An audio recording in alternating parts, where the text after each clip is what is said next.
Welcome to Inside Games, the only gaming news show brave enough to wear an Indiana Jones hat on top of the headphones for the Indiana Jones and the Great Circle review. That is a lot of bravery. That reminds me of like you wait in line at the concert, you buy your band shirt, and you immediately shuffle to the restroom to put the shirt on while the opener is still playing. That's Bruce right now. I mean, honestly though, I'm a pretty big fan of this game too. If I had a hat, I'd probably be wearing it. This game's got some real magic, some real old school charm that wins you over and reminds you why you used to like Indiana Jones before all those other movies got made. Well, enough of hating, but I don't know, Bruce.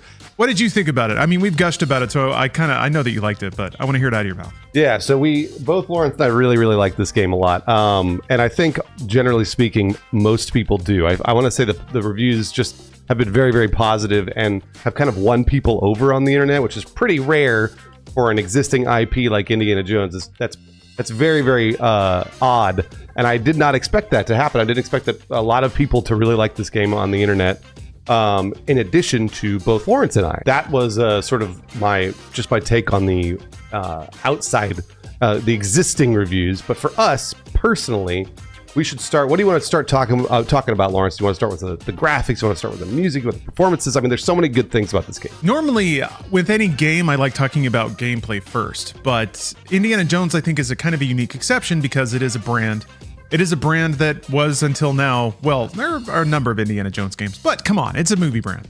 So honestly, I think I'd like to start off talking about the story of the game and the tone and how it fits into the brand as we've already known it.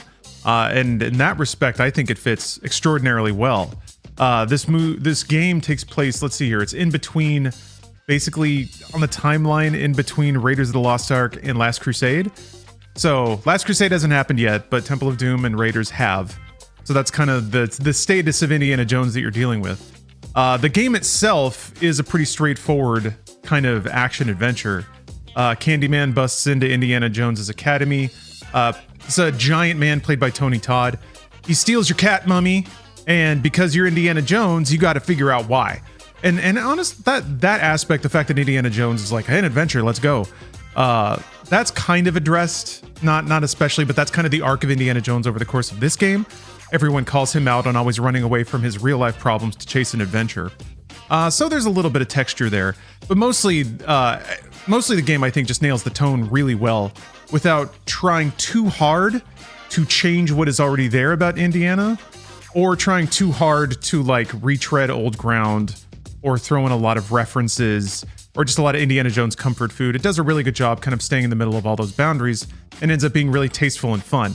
What did you think about the story aspects? Yeah, no, you covered almost all of it in terms of generalities because it really does all of those things. I don't know.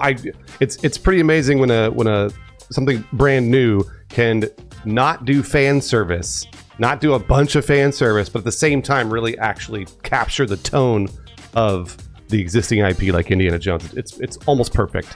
And I will start to get into minor spoiler territories because you're probably wondering, as you know, most Indiana Jones stories they eventually turn supernatural or something weird, right? There's something outside of the science and I think that's part of the charm of Indiana Jones. I really do. I know a lot of people really hated the aliens in Crystal Skull, but I did too. I didn't think it was great, but but to me, everyone's like, oh, aliens and Indiana Jones. It's like, well, that's what Indy has done. Like that's what it's been doing for, they did the Ark of the Covenant, like it's a bunch of supernatural stuff. So Indiana Jones and the Great Circle, this video game, eventually does go down that path of starting to turn supernatural. One thing about the story is it takes a while to get there, which is kind of cool. I want to say it's like probably 10 hours in. All of a sudden, you actually understand what the Great Circle is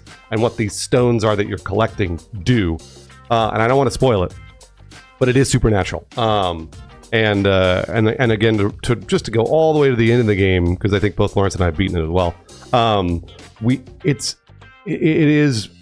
It retreads old territory from other Indiana Jones by, again, talking about stuff that's maybe supernatural or theistic, that sort of thing. But I still think it's done well. And it'll make you feel like you're watching Raiders of the Lost Ark by the end of it, because it really did for me. I think that's accurate. I was worried about that turn as well because I was expecting it. I didn't know how well it'd be done. I feel like that kind of thing is very difficult to do. But yeah, I think the way they get away with it is like you said, Bruce. They push all the supernatural stuff to moments in the story when you're already very rooted in the characters and the setting and the personal stakes of everything. And it's always surrounding a huge set piece moment. There's a couple of particularly memorable ones in this game that rival anything you've seen in a movie and still somehow stay just on the believable side of bombastic. You know, it's not a river of ants, but there is a scene that's kind of like that. And then, yeah, that's when the supernatural elements start working in, but the characters respond to them with the level of confusion and wonder that you would expect. So it kind of pulls it through. I was happy with that, especially given that I think, Indiana Jones 4, I think really twisted up a lot of people about Indiana Jones interacting with the weird. I think the big difference here and what makes it easier to swallow is that it does harken back to old time religion rather than crystal skulls from alien beings that warp that like melt communist faces. It's weird because it is it's pulpy in its 50s, but it somehow didn't work. Anyway, we're back to the good old stuff here, which is nice. Speaking of good old stuff, I'm going to segue into the gameplay a little bit here. That is honestly what's most shocking about this game, is that it leans heavily in away from combat. Everything, I guess our experiences with video games are typically anything can be what it is, but when it becomes a video game, you got to be shooting nonstop. It's all about, and a lot of old Indiana Jones games had a lot more combat in them, but I think it was pretty brilliant of them to focus on other aspects of the films, the kind of slower paced exploration. This is a game that lives in the moment of any Indiana Jones film where he's first poking around ruins and the music's really tense and magical and ominous and foreboding, and he's got a torch and there's some inscriptions on the walls and he's running his fingers over it. That's the game, which is kind of weird to convey in a trailer, and I think that's why I couldn't get a fix on what this game was trying to be, is because it really is something you have to play. It's kind of difficult to show. And in that way, it's also one thing that really tickles me is that this is essentially Escape from Butcher Bay. It's Chronicles of Riddick scaled up, because Riddick, weirdly, was not very combat heavy either. And it had quest areas, it had dudes you could do like favors for, and then they'd give you currency that you can spend on things. It was all first person, it was very melee focused, very stealth focused. So if you played Butcher Bay a million years ago, you're gonna be in heaven, because there hasn't really been a game like that since. I don't know, Bruce, what did you think about the gameplay structure and the way it was organized? A lot of people were saying that when I was streaming that it was Butcher Bay, and I've never played Butcher Bay, but I've heard it's one of the best movie games ever. I think it's also made by a bunch of the developers that are at Machine Games now. So it makes sense that they were following that path. Now, an interesting thing that Lawrence mentioned, or actually didn't even mention at all, is because you talked about all the temples and all the exploration, because it's just done beautifully and almost perfect. It really makes you feel like you're exploring the world, even when you literally are just on a linear path. But there's a whole other side of this, which is the combat, the stealth of the combat. And at first, the game really starts pretty stealth heavy. You really have to kind of wander around crouched, throwing bottles and knocking people out and stuff like that. And as you play the game, you start to understand that there are specific areas that if you do alert the stealth and all the Nazis start running at you, you can start firing. You really can do that. You have a gun, and you can use your gun. It's funny, you could use your gun to hit him over the head, or you can use him you can shoot him, but then everybody knows. But the interesting thing about this is that there are designated areas to where if you have 15 Nazis run at you and you've got the skills and the gun and the ammo, you could kill them all. And then everyone will kind of sort of shrug and move on. It's really funny because it is very much a video game in that way, whereas there's a bunch of dead bodies and then you just walk to the next area. There's no loading, by the way, but you walk to the next area and everyone sort of just goes about their day.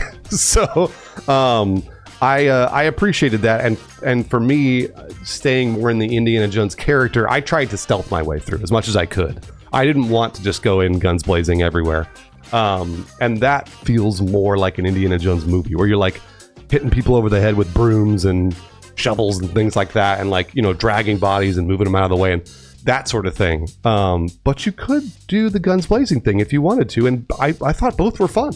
Yeah, I I did it a couple of times, but you're right, Bruce. It didn't feel very Indiana Jones. So I just ended up not using guns very much, even when they were available. And I also found it a lot harder to do that once guards had guns themselves. In the early part of the game, part of the difficulty balance is your random guards just have sticks or clubs or whatever. So yeah, you can take them on one at a time and end up with a giant pile of bodies, which I also agree, Bruce. I think this game leans into it being video gamey when it benefits the game, which is great. There are times when it's okay. This is very, I mean, even down to the fact that Indiana Jones picks up like fruits as power-ups. That's like, that's Pac-Man shit. But yeah, food, like eating loaves of bread, I can just see like a Super Nintendo character running over a little apple and bloop, his health goes up. So yeah, it has that aspect, but yeah, the combat is probably the funniest part of the game.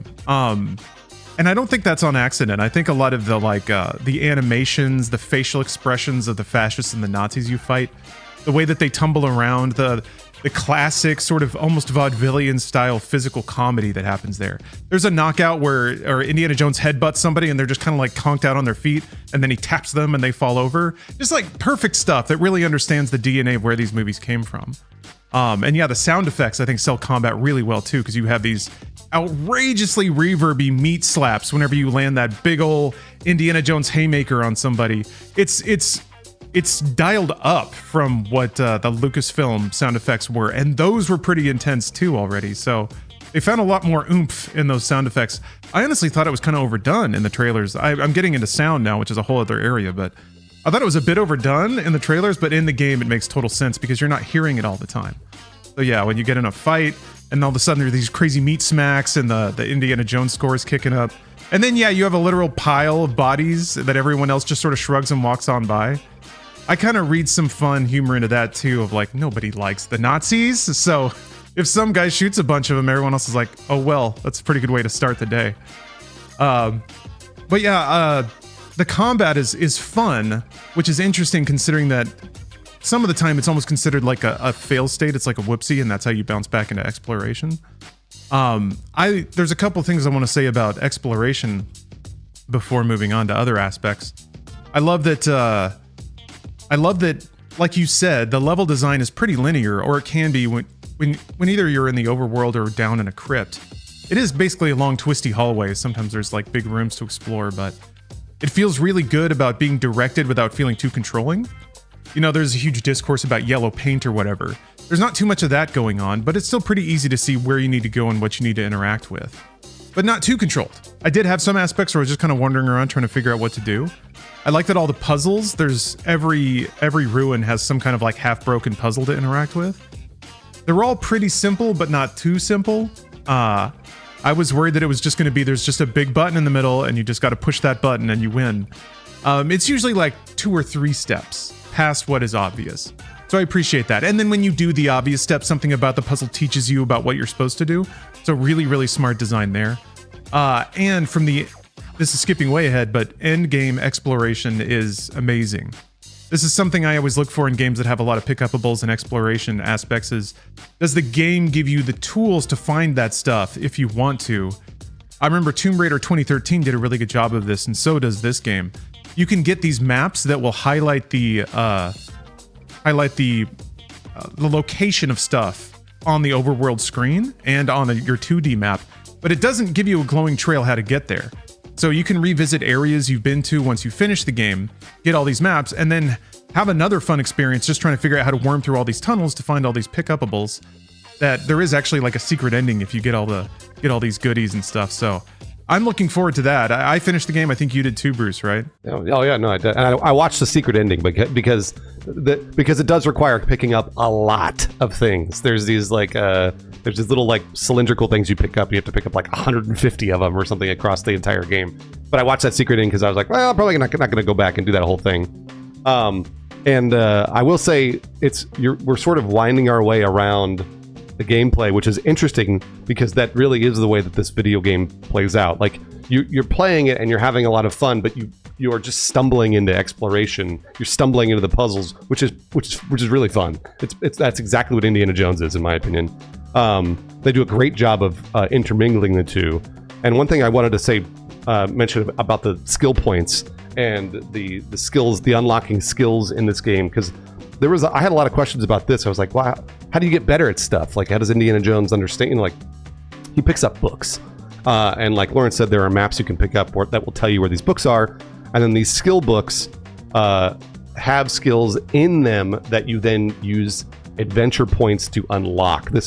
It might feel a little convoluted, but it's not. The adventure points come from picking up different notes and different collectibles and finding, and honestly, just finding different things in the overworld. And then once you've got those adventure points, you can use those points towards the skills in the books. So you become better at two-handed melee, or you become better at a pistol kills, or you become, that sort of thing.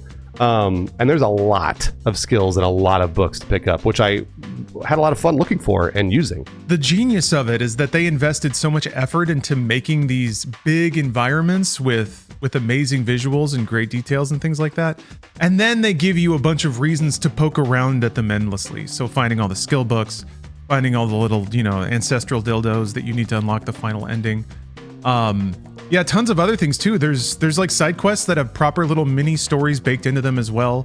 Those will send you through little mini vaults and treasure rooms and have you rifling through Nazi secrets to decrypt a code to unlock a treasure chest, to find a little trinket that you either take back or keep for yourself, donate to a museum, what have you. Yeah, there's just a million activities that kind of send you through the various modes of Indiana Jones, which is exploration, conversation, or combat. And you can kind of make the decision, unless you're just mainlining the main story, but it gives you a whole lot of freedom when it dumps you into these open zones and then just kind of lets you loose to discover your fate. And it's like, it can be as explicit as the main story, or something as simple as like, you can hear two characters talking about something, and that can actually be a cue for something small, but like a painter's like, oh, I don't know where my paintbrush is. And then if you look around, you can find a paintbrush. If you bring it to them, you get some adventure points. So the environment itself really does reward a lot of direct engagement of just looking around and seeing what's around you, observing audio and visual cues, and then responding to those. And a lot of the time, the game acknowledges that, which is, it's magical when that kind of stuff happens. We should talk a lot about we're talking about the exploration and the gameplay, but boy oh boy, the graphics. Like it's so interesting. I was watching back some VODs from my streams, and the game looks beautiful when you're watching it, but when you're playing it, it's a totally different experience. It really does feel realistic, and it mainly because of the lighting. The lighting is just like it really honestly is like almost perfect. And a lot of people were complaining about the fact that this game really does require good hardware, good video cards, that sort of thing. And it's like hardware-based ray tracing. And it needs it because it really makes you feel immersed in the world of Indiana Jones when you're inside these temples and you're walking through, and like a ray of light will come through and sort of hit you as you walk by it. And a ray of light will sometimes, you'll see like it's the mirror puzzles of a ray of light's coming down the center, and it hits a mirror, and you can move that mirror around. You can move that light anywhere you want, and it'll light up anything you want, and it looks so good. It's just really, really well done. Parts of the game are pretty dark, but again, that's sort of, I feel like that's the payoff is the fact that the light is so good that the dark areas, you're always looking for some sort of light, like a torch or a lighter or something like that. When ray tracing came out, my mind was immediately drifting to what's the first game that's going to require this and make it a core technology.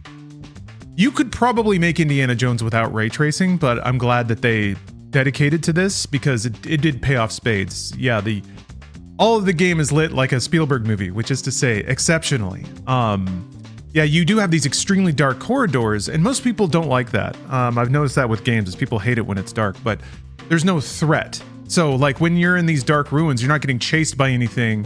You're not going to trip over an enemy or fall into a trap. Usually when it's like that, it's just for mood, and the mood really sells because the lighting's really good, and the environments are on point.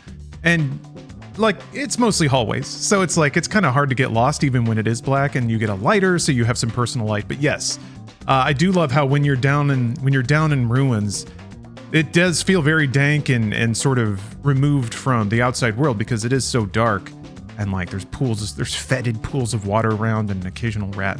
I don't know, it's perfect. And yeah, then you enter these chambers with some kind of massive central puzzle that a golden ray of light is somehow shining down on that illuminates the room, and it's great. It's great. Can't really say enough about those spaces and how much the graphics really does lift the experience of exploring and feeling like you've discovered something. The character models are exceptional as well. Holy cow. And that really sells all the cutscenes. There is an exceptionally sculpted Nazi who's sort of the main villain of this piece. And good old Voss. Probably one of my favorite cartoonish Nazis to be depicted in all of good, free-loving American media. Even though this was made by, I think, Swedish? I'm trying to remember where Machine Games is. Yep, Sweden. God bless them. And to kind of bow tie off of that, I don't even know if that's a phrase, but the sound is amazing as well. Whenever I'm remembering going into one of these giant chambers that's perfectly lit, I always hear the swell of magical strings and mysterious notes that we're used to hearing from John Williams. But you were looking up the composer before because he did such a great job, right, Bruce? Yeah, Gordy Habb. And he's done like a bunch of Star Wars games and a couple Indiana Jones games, or it looks like one Indiana Jones game a long time ago. But he really just nailed the John Williams feel of the music in this game. Yeah, there's a score, which is something that games haven't had for a long time. I guess they haven't been pretending to be movies for a minute, but I remember realizing this when I played Final Fantasy 16, is that it was weird to hear a score that actually followed the emotional beats of a cutscene versus just a looping soundtrack or anything like that. Cyberpunk had an amazing score as well. But this game, when you're watching a cutscene and people are fighting, the music's real tense, and then there's that goofy Indiana Jones moment, something of physical comedy. And then the music gets lighter and then it gets heavier again. It's it's such a good ride. And something that, we haven't really felt a lot of in games in recent years. So that was great. Oh, one thing about the graphics that had just occurred to me.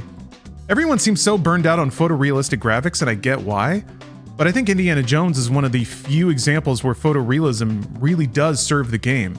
I know that people are on the look for something kind of vibrant and cartoonish and expressive. Indiana Jones still uses those tools wisely. It's not just being photoreal for the sake of being photoreal. So hopefully that'll sway somebody a bit. I would agree. I also was going to say I have one complaint actually about the motion capture and the performances of the actors that play in this game are awesome. They're amazing. But the facial capture to me felt a little stiff most of the time. I think Indiana Jones himself, it's Troy Baker who's playing Indiana Jones, he does a great job, and I think the game does a pretty good job of making, because Harrison Ford's face is expressive, but not the most expressive. But other characters, some of their, sometimes it could just feel stiff. If you're walking around the world, you're talking to Gina, who's your companion. Gina can feel a little weird. The cinematics do maybe a better job about that facial capture, but if you're looking to characters while you're playing the game and they're talking to you, it's very stiff. It's just and that's to me that's just a side effect. The fact the game's huge, it doesn't bother me too much, but it is something that people were complaining about, and I was like, I agree. It isn't the best, but it's certainly passable. I didn't think about that too much, because usually I wasn't even looking at NPCs while they were talking outside of cutscenes. But I agree. The NPCs are a little bit wooden in the open world when they're just trotting around after you. I can't think of too many other complaints that I had regarding audio or graphics. Well, we should talk about the performances while we're here, because I really do think Troy Baker might deserve whatever the Game Award is for Performance of the Year, because this is I don't know how it's what he's done with Indiana Jones and Harrison Ford is he has done a caricature of Harrison Ford and Indiana Jones, but he's made it his own. And it isn't an over the top thing that you're oh, he's doing an impression, but he's also doing a really expressive, emotive Indiana Jones character that is based on Harrison Ford, but it's also Troy Baker. He really, I don't know how he did it.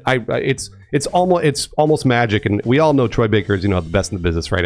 He does every voice, but this performance is above and beyond, I think, pretty much everything he's done, in my opinion. Yeah, I agree.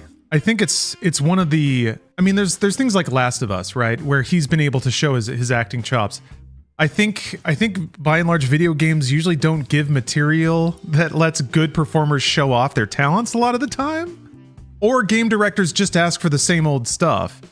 So yeah, I agree. I think we're really allowed to see, and I think we can actually appreciate just the performative talent of Troy Baker in this game, because like you were saying, Bruce, not only does he do a phenomenal job imitating Indiana Jones, like recreating lines Harrison Ford has said, but he takes that character into places the movies don't really go, and it still feels exactly like Indiana Jones, maybe not specifically like 1980s Harrison Ford, but yeah, the character feels phenomenally authentic throughout, which I thought was interesting because you kind of get a different flavor of Indy in this game. He's a little more timid is maybe the wrong word, but he's definitely carrying around some baggage, some regrets. Yeah, and I think Troy Baker really does find that version of Indiana Jones and play it. One thing that really impressed me is that Indiana Jones speaks in other languages in this game. So he's doing Harrison Ford as Indiana Jones speaking in another language. And it doesn't sound weird. It's like, yeah, that's what Indiana Jones would sound like saying that. So super cool. It really is the first time I feel like I've seen a movie character in a game in entirely new situations, and it did feel like it was all the same thing or the same character. I mean, maybe Riddick in Butcher Bay, but that was also played by Vin Diesel. So, and this character is also way more nuanced than Sweet Riddick. So yeah, you, Bruce, you, the audience, have probably heard by now what a phenomenal job Troy Baker did. But if anything, I think people are underselling it because, yeah, it's a one of a kind performance. I can't really think of anything like it in games, at least. Hopefully this kicks off more roles, not necessarily just from Indy, but maybe opening people's minds to the facts that really good performers can do amazing things. I think we tend to get attached to individuals that have done one great thing and thinking that only they can do it like they can. That's true, but there are a lot of very talented people out there, and I think this game really proves that. I agree. The performances also extend outward in the sense that Gina, your companion, does a fantastic job. The actress does a fantastic job. And she's sort of like your curious companion who like always just sort of happens into the right thing, which is perfect because Indiana Jones pretty much always has that companion, and she's great at it. The Voss character is so good, like Lawrence was talking about earlier. He's so cartoonish, but also like he's like cartoonish, and we obviously hate him because he's a Nazi, but he then gives you other reasons to hate him, which is great. Like like obviously, of course, everybody hates Nazis, but he then starts to do things. He makes fun of the other Nazis, which is fun. So it's like it's really fun to watch him make fun of the other Nazis, but also be evil himself. It's just really good. All the way around. There's a character named Nawal that you meet, and Nawal's really good. She's very brief. So these performances are second to none, I think, across the entire video game, not just Troy Baker. Yeah, I agree. It's a wonderfully cast game, and I think just the fact that we've gushed a lot about Troy. I mean, he's the lead, he has the most lines, and you spend the most time with him. But the fact that none of these characters seem out of place next to his performance it means that everyone's on the same page. I think it's Troy's performance sticks out because we're much more familiar with the character. But yeah, everyone does a phenomenal job. Everyone knows their role and plays it expertly. Everyone's super well written, well paced. You never get too much or too little of anyone. The only semi-recurring annoyance I had with the game, the only thing that could properly be considered a complaint, has to do with some of the controls. They were great for the most part. I think it's really clever how they use the D-pad or buttons on the keyboard to cycle through items. That's a really good way of putting like inventory management on a small number of buttons. So you tap up to cycle through like utility items, a camera, a lighter. You hit down to cycle through consumables, bandages, and food and stuff like that.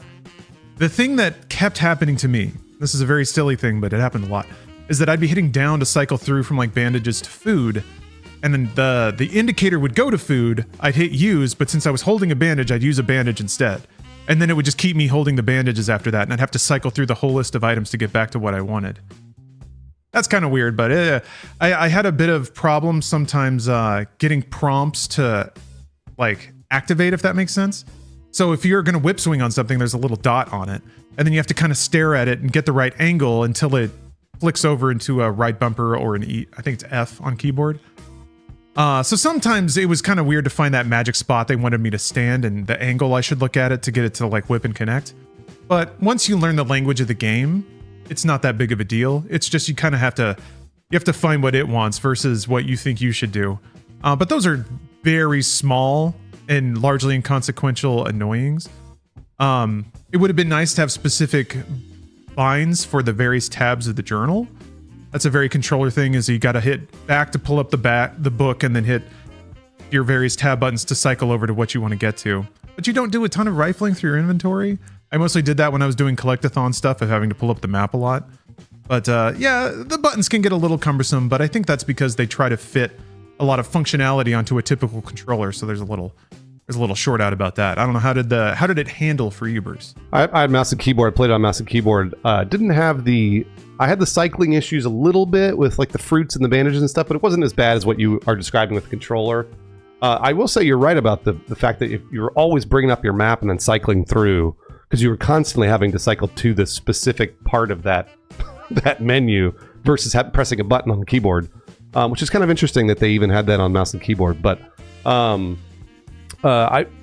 hilariously, bringing up the map is actually pretty immersive because you're holding a book.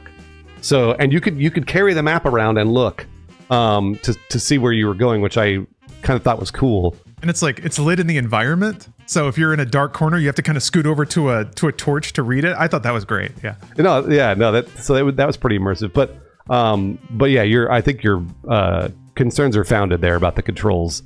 I was trying to think of anything else. I mean, like we've sort of gushed over this game for 30 minutes here. And I know people are going to be like, oh, Lawrence and Bruce, like there's got to be something else you didn't like. And truly, there isn't. Like for me, I really thought a lot about this game, and I had played, 16, 20 hours, whatever it was. And I had a blast. Like this is to me such a great single player game. And a lot of people have been complaining about the fact that every game is live service now, and this is not. And I really do think you should support this. It's on Game Pass too, which is like an amazing deal. Pay $10, play through it in 30 days because it's awesome. I agree 100%, Bruce. I do my best to espouse for the games that seem to be the things that people say they want. Games like Dragon's Dogma 2, even though that had a debacle over DLC. Well, guess what? This has no DLC, at least that I'm aware of. Yeah, it's got suits and stuff. It's got clothes. And if they want to add like mini adventures onto this, I'm all for it. I don't know how else they could monetize it, but yeah, it's ostensibly everything everyone ever says they want. Huge budget, high production value, impeccably produced, single player experience with tons of content, fairly replayable. I beat the game and I'm going back through to pick up all the goodies to find the secret ending. I'm going to have a lot of fun doing that. There's really nothing, like if you want to be mad about it, there's not a lot of holes to poke in it, which is I think maybe why it's not being talked about a ton, aside from people just saying it's great, please play it. So yes, it's great, please play it. Sometimes Bethesda does this. They did this with like Doom Eternal, just launch an amazing game with very little extended monetization. So please support it, whether that's signing up for Game Pass or buying it outright.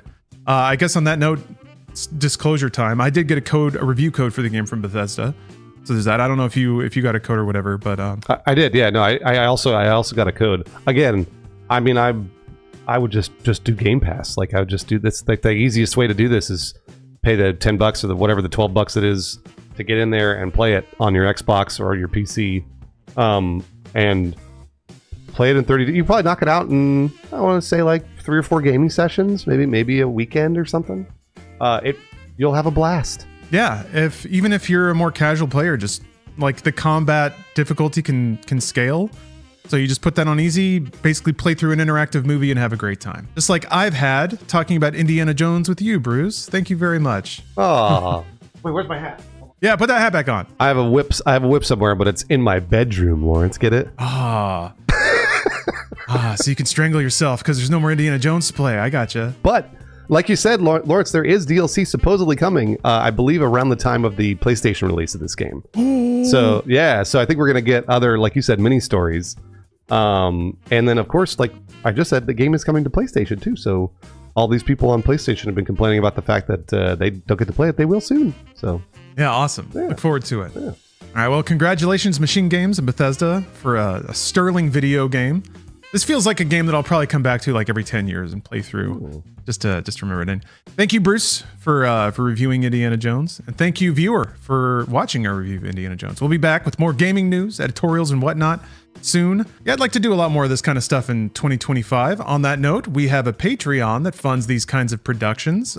We have some patrons that I'd like to thank that support the show directly. Jared Watkins, Buck, Brown Sugar, and Keto White. Thank you very much for the support. And I have also got some patrons on our Inside Games Patreon that are wearing their Indiana Jones hat over their headphones.